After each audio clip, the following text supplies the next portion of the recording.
Ladies and gentlemen, the Honorable John Cornyn, United States Senator and Chairman of the National Republican Senatorial Committe. Thank you. Thank you very much. Thank you. Glad to see so many Texans and other great Americans here today. It's great to be with you, and I want to start by thanking my friend Al Cardenas and our friends at the American Conservative Union for hosting us, and I want to thank all of you who are involved with CPAC for what you do all year round. I will be brief. Go ahead and give yourself some applause. I'll be brief because I know I'm one of the last speakers standing between you and Sarah Palin. But I want to talk about someone who, to use the President's own words, enjoys his complete confidence. And of course, I'm talking about Attorney General Eric Holder. 3 years ago, when I was on the Senate Judiciary Committe hearing the Holder nomination, I was one of 2 Republicans who voted against his nomination.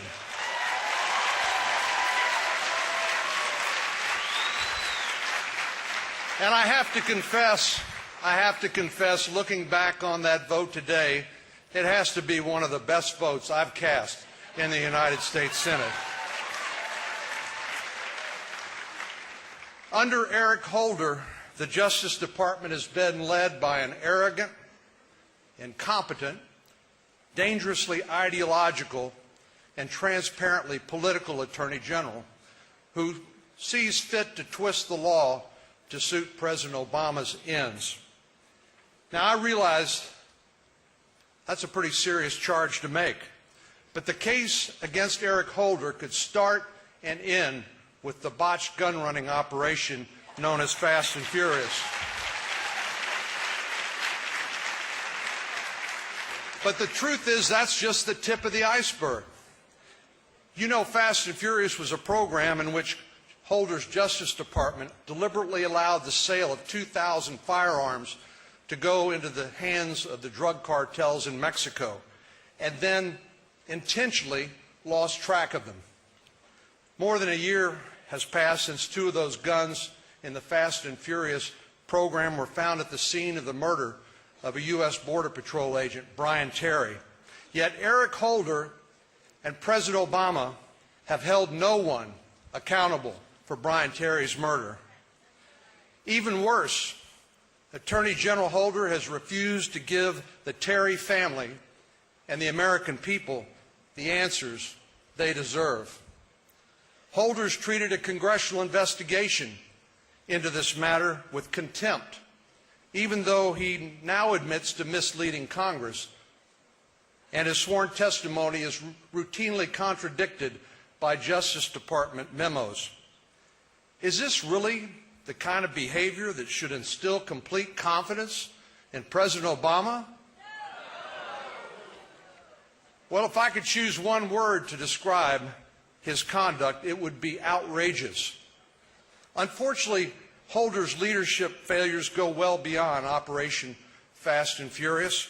Let me recite a few more items in Holder's litany of shame. Let's talk about his objections to common sense requirements like voter ID laws. Now, you and I both know that you need a photo ID to buy beer, to buy over-the-counter cold medication, or to get on an airplane. By the way, did you know that if you went to the Department of Justice, where Eric Holder works, that before you could gain admittance to the office, that you would need, you guessed it, a photo ID? Yet Eric Holder has the gall to compare voter ID laws to literacy tests and poll taxes. In fact, the United States Supreme Court has decisively ruled in favor of the sorts of voter ID laws that Eric Holder is disparaging. I find it a little unsettling when the chief law enforcement officer of the United States isn't aware of controlling Supreme Court authority. Maybe we ought to give him a little more time in his retirement after November to get up to speed.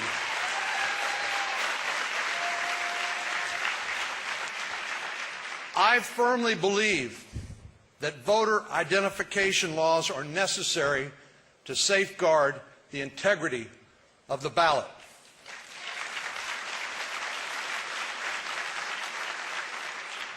What's more, for all of his hyperbole over voter ID laws, Holder has ignored genuine cases of voter intimidation, and he's failed to vigorously enforce the rights of our men and women in uniform deployed abroad to be able to cast. Well, in addition to being a hyper-partisan, Holder has unfortunately shown himself to be dangerously ideological. Shortly after taking office, he released classified memos on terrorist interrogation techniques over the vigorous objections of 7 former CIA directors who served under both Democrat and Republican administrations. Simply because he didn't agree with the Bush administration anti-terrorism policies, Holder decided to provide sensitive information to our nation's enemies and to give our allies fresh cause to worry about our trustworthiness. Even worse, he undercut the very patriots tasked with help keeping us safe. But he didn't stop there. After releasing these memos, Holder launched a politically motivated investigation into several CIA interrogators, despite the fact that career Justice Department officials had previously recommended against prosecuting them. So now, in addition to having to combat the terrorists, these brave Americans are being subjected to ideological attacks and lawsuits. So I'll ask you a third time, is this the kind of behavior that should instill confidence in the President of the United States? No! I agree with you. It is very wrong. Playing politics with the war on terror is absolutely unacceptable.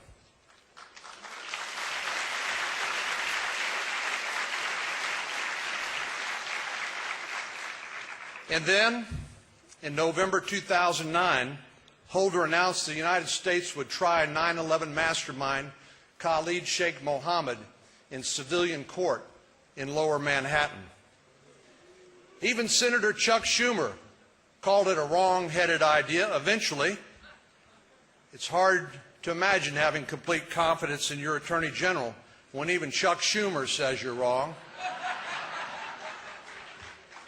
Trying Khalid Sheikh Mohammed in Manhattan was a recipe for disaster. And eventually, after facing a public backlash, Holder reversed his decision and said that Khalid Sheikh Mohammed should receive a military trial. I can't say it any plainer to you today. We simply cannot afford a pre-9/11 mentality in our Attorney General or our President of the United States.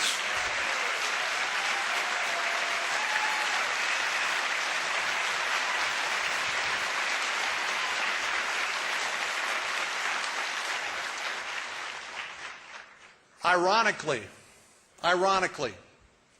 Holder and the President have no hesitation at using drone strikes to kill terrorists without a hint of due process, yet they wring their hands over capturing, detaining, and lawfully interrogating these same terrorists to gain actionable intelligence and to stop future attacks. Then there's Holder's determination to close the detention facility at Guantanamo Bay, even though Congress has, for many good reasons, banned these terrorists from American soil. You'll recall at one point, Holder even considered moving these Gitmo terrorists to Michigan, something that was called the Great Lakes Gitmo. So I'll ask you one last time, is this the kind of conduct that should instill confidence in the President of the United States? No! Thank goodness he didn't get his way. Holder's record on Gitmo the KSM trial, the CIA interrogators, and the Justice Department memos demonstrate that he's more concerned with satisfying President Obama's radical left-wing political base than he is doing his job.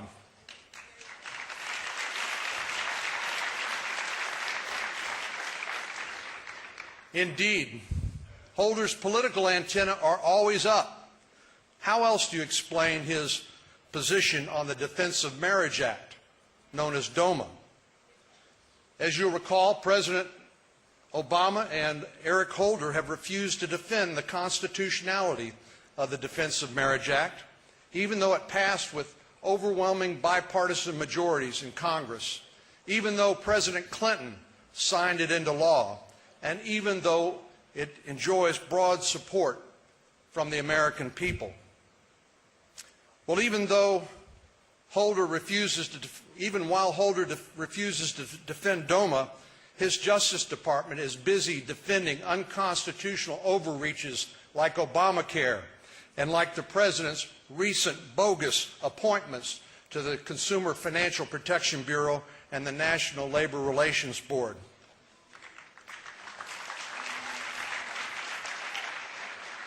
But you see, that doesn't seem to bother Attorney General Holder one bit, because as we all know, he serves at the pleasure of President Obama, and he enjoys his complete confidence.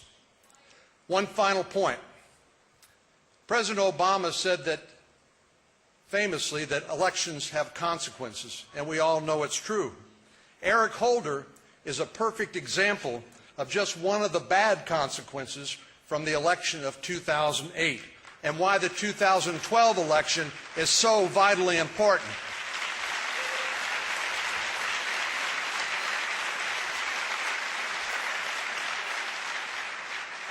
When you elect a liberal president, when you elect a liberal supermajority in the United States Senate, you get a liberal attorney general like Eric Holder. So the best way to get a new attorney general is to get a new president and to get a new Senate majority, which we will, with your help, in 2012. Thank you, and God bless all of you.